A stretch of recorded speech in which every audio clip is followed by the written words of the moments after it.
நமஸ்கார் அனைவருக்கும் வணக்கம். Hello everyone, welcome to நாளைய துனியா. வருகிற பிப்ரவரி மாதம் 2020 இந்தி தேர்வு நடக்குது. அந்த தேர்வு ஃபுல்லாக எக்ஸப்டட் கொஸ்டின் ஃபுல்லாக நாங்கள் வீடியோஸில் வந்து ஆன்சரோட வீடியோஸ் ஃபுல்லாக நாங்கள் போட்டிருக்கோம். இப்போ வந்து இம்பார்ட்டன்ட் கொஸ்டின் ஆன்சர் ஃபுல்லாக மாடல் கொஸ்டின் பேப்பர் ஃபுல்லாக டெஸ்ட் எழுதுறதுக்கு உங்களுக்கு யூஸ்ஃபுல்லாக இருக்குன்னு நாங்கள் போடுறோம். இப்போ வந்து ஒவ்வொரு ரோமன் வைஸாக நாங்கள் ஹெட்லைன்ஸ் மட்டும் ஃபுல்லாக உங்களுக்கு புரியணுன்ட்டு படித்து காட்டுறோம். ரொம்ப யூஸ்ஃபுல்லாக இருக்கும். இதை வச்சு இப்போ இருந்தே நீங்கள் டெஸ்ட் எழுதி பாருங்கள். ஒவ்வொரு பேப்பர்லையும் கண்டிப்பாக 90 மார்க்ஸ் வந்து கண்டிப்பாக வரும். 2 செட்டையும் ஃபுல்லாக டெஸ்ட் எழுதி பாருங்கள். Free test model question papers ராசபாஷா, அது மதியம் நடக்கக்கூடிய தேர்வு. ராசபாஷா 2 மார்க் வந்து 100 மார்க்ஸு. மதியம் வந்து 2.5 hours நடக்கும். 2 to 4:30 வரைக்கும் நடக்கும். ஃபர்ஸ்ட் ரோமன் கிஷி ஏக்கு கஹானிக்கா சாராம்ச லிக்கியே. இது கதையில் ஒரு எஸ்ஏ கொடுத்துருக்காங்க. மொத்தம் 3 எஸ்ஏ கொடுத்துருக்காங்க. இதில் ஏதாவது ஒன்று மட்டும் எழுதுனா போதும். மார்க் வந்து 10 மார்க்கு. செகண்ட் ரோமன் கிஷி ஏக்கு மகான் யக்திக்கு ஜீவனிக்கா சாராம்ச லிக்கியே. யக்தித்தி அப்படின்னா வந்து தலைவர்களுடைய வாழ்க்கை வரலாறை பற்றி எழுத சொல்லியிருக்காங்க. மொத்தம் வந்து இதில் வந்து 4 கொடுத்துருக்காங்க. ஏதாவது ஒன்று மட்டும் எழுதினா போதும். மார்க் வந்து 10 மார்க்கு. தேர்ட் ரமன் கிஷி ஏக்கு விஷயப்பர் நிபந்து லிக்கே. நிபந்து அப்படின்னா வந்து பொதுக்கட்டுரை ஜென்ரல் எஸ்ஏ கொடுத்துருக்காங்க. அதில் 4 எஸ்ஏ கொடுத்துருக்காங்க. அதில் அதை வந்து ஒன்று மட்டும் எழுதினா போதும். மார்க் வந்து 10 மார்க்ஸு. இந்த எஸ்ஏ ஃபுல்லாக நாங்கள் தமிழ் மீனிங்கோட எக்ஸ்பிளனோட நாங்கள் ஃபுல்லாக நாங்கள் வீடியோஸில் அப்லோட் பண்ணியிருக்கோம். உங்களுக்கு மீனிங் தெரியலாம், அங்கே போய் ஒன் டைம் சர்ச் பண்ணி பாருங்கள். யூஸ்ஃபுல்லாக இருக்கும். உங்களுக்கு ரொம்ப புரிஞ்சு ஈஸியாக இருக்கும். ஃபோர்த் ரோமன் கின் தீன்கா பின்ன பின்ன அர்த்தோமே வாக்கியமே பிரயோகி கீஜியே. இது வெவ்வேறு பொருளாக வாக்கியத்தை அமைத்து எழுதுக. பின்ன பின்ன வெவ்வேறு பொருளாக 2 வாக்கியமாக எழுதணும் ஒரு சொல்லுக்கு. ஃபஸ்ட்டு எக்ஸாம்பிள்ஸ் பார்த்தீங்கன்னா ஃபல் கொடுத்துருவோம். ஃபல்னா வந்து பழம் ஒன்று குறிக்கும், இன்னொன்று வந்து பலன். அப்போ அந்த ஃபல்லுக்கு வந்து கேலா மீட்டா ஃபல்கை. கேலா அப்படின்னா வாழைப்பழம், மீட்டான இனிப்பாக இருக்கிறது. பழம் வாழைப்பழம் இனிப்பாக இருக்கிறது. இன்னும் மற்றொரு சொல் வந்து ஃபல்லுக்கு வந்து பலன் அப்படின்னா வந்து பரீட்சா ஃபல் கப் ஆயேகா. பரீட்சையினுடைய பலன் எப்பொழுது வரும். அவன் தேர்வு எழுதி முடிச்சதுனால அந்த பலன் ரிசல்ட் எப்போ வரும் அப்படின்றது. இப்போ 2வது வாக்கியமாக இந்த எழுதணும்.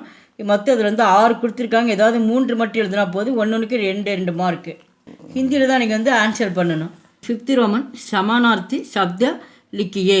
இப்போ சமுத்திர சமானார்த்தி அப்படின்னா ஒத்து வரக்கூடிய வேறு சொற்களாக எழுதுக. இப்போ ஹிந்தியில் சமுத்திரன்னு கொடுத்துருவாங்க. இதுக்கு வந்து ஒத்து வரக்கூடிய சொல் வந்து ஹிந்தியில் நம்ம எழுதணும். இப்போ சமுத்திர அப்படின்னா வந்து சாகர். ஹிந்தியில் சாகர் அப்படின்னா கடல். சமுத்திரனாலும் கடல் தான், சாகர்னாலும் கடல் தான். நம்ம ஹிந்தியில் தான் நம்ம எழுதணும். இதுக்கு ஒத்து வர சொல்ல நம்ம எழுதுறது. இதில் மொத்தம் 6 மார்க் கொடுத்துருக்காங்க. 6மே எழுதணும். ஒன்றுக்கு வந்து ஒவ்வொரு மார்க்கு. 6th Roman வச்சன் பதிலியே. வச்சன் பதிலே வந்து சிங்குலர் புளுரல் வந்து சிங்குலராக மாற்றுக. ஒருமை பன்மை, பன்மை ஒருமையாக மாற்றுக. மொத்தம் அதில் 6 கொடுத்துருக்காங்க. 6மே எழுதணும். ஒன்றுக்கு வந்து ஒவ்வொரு மார்க்கு. 7th Roman link பதிலியே. இது ஜெண்டரு வந்து ஆண்பாலை பெண்பாலை மாற்றி பெண்பாலை வந்து ஆண்பாலை மாற்ற சொல்லியிருக்காங்க. மொத்தம் 6 கொடுத்துருக்காங்க. 6மே எழுதணும்.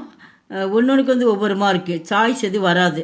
8th ரோமன் கின் தீன் வாக்கியோங்கா வாட்சிய பதிலியே.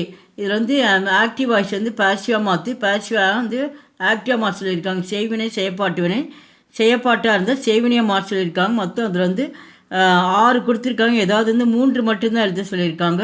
ஒன்றுக்கு வந்து 2 மார்க்கு. 9th Roman சூச்சனாக்கே அனுசார் பதிலியே. அது தகவல் படி வந்து அவங்கள வந்து தகவல் வந்து கொடுத்துருப்பாங்க. அதை பற்றி நீ வந்து மாற்றணும் அப்படின்றாங்க. அப்போ ஃபஸ்ட்டு இங்கே 2 கொடுத்துருக்காங்க. இங்கே குஷ், இந்த குஷ்ன்ற அந்த கேள்வியில் இருக்கிறது இங்கே கொடுத்து இதுக்கு பதிலாக குஷ்ஷுக்கு பதிலாக குஷி கா பிரயோகம். இந்த குஷின்ற வார்த்தை வந்து இங்கே வந்து எழுதி நீங்கள் மாற்றவும் அப்படின்றாங்க. அதை தகவல் படி மாற்றவும். மொத்தம் 2மே கொடுத்துருக்காங்க. ஒன்றுக்கு 2 மார்க்கு. மொத்த மார்க் வந்து 5 மார்க்கு. கின்கின் தோ லோகிக்து ககவர்த்தோங்கா சம்ஜாயே. இது வந்து ப்ராவர்பு கொடுத்துருக்காங்க. பழமொழி வந்து புரிஞ்சு நீங்கள் எழுத சொல்லியிருக்காங்க. மொத்த மார்க்கு 10 மார்க்கு. இவங்க 5 கொடுத்துருக்காங்க. ஏதாவது வந்து 2 மட்டும் எழுதினா போதும். ஒன்றுக்கு 5 மார்க்கு. 11th ரோமனில் வந்து கொடுத்துருக்காங்க. பிராந்திய பாஷாமே அனுவாது கீஜே. இந்த பிராந்தி பாஷானா இங்கே ஹிந்தியில் பேராகிராஃப் கொடுத்துருவாங்க. இதை படித்து பார்த்துட்டு நீங்கள் பொருள் வந்து தமிழில் எழுதலாம், அப்படின்னா ஆங்கிலத்தில் கூட இந்த எழுதுனா அதுக்கு மார்க் வந்து 5 மார்க்கு. அது கீழே கொடுத்துருக்காங்க. மொத்தத்தில் 5 கொஷின் கொடுத்துருக்காங்க. இந்த சென்டென்ஸ் மேலே வந்து பேராகிராஃபாக கொடுத்து மாற்ற சொன்னாங்க உனக்கு தெரிஞ்ச மொழியில். இப்போ வந்து இங்கே சென்டென்ஸை வந்து உனக்கு தெரிஞ்ச மொழியில் இங்கிலீஷில் எழுதுனா தமிழில் வந்து மொழியாக்கம் பண்ணலாம். ஒன்றுக்கு ஒவ்வொரு மார்க்கு. மொத்த மார்க் வந்து 5 மார்க்கு. மொத்தம் 2மே நீங்கள் அட்டன் பண்ணணும். 11th ரோமனில் மொத்தம் 10 மார்க் இருக்குது. 2 ரோமனுமே நீங்கள் வந்து மொழியாக்கம் செய்யணும். லாஸ்ட் ரோமன் 12th ரோமனில் ஹிந்தி மே அனுவாது கீஜியே. ஹிந்தியில் வந்து மொழியாக்கம் செய்யணுன்றாங்க. இங்கே ஆங்கிலத்தில் கொடுத்துருக்காங்க, தமிழ்லையும் கொடுத்துருக்காங்க. நீங்கள் இங்கிலீஷில் படிச்சுட்டு எழுதினாலும் சரி, தமிழில் படிச்சுட்டு ஹிந்தியில் தான் நீங்கள் ஆன்சர் எழுதணும். மொத்த மார்க் வந்து 15 மார்க்ஸு.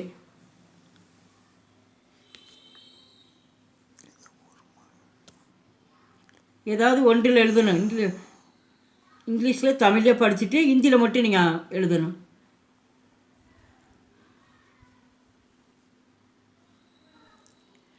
எங்கள் வீடியோக்கு லைக் பண்ணுங்கள், ஷேர் பண்ணுங்கள். எங்கள் சேனலுக்கு முதல் முறையாக வந்து மறக்காமல் சப்ஸ்கிரைப் பண்ணுங்கள். நன்றி, தன்யவாத்.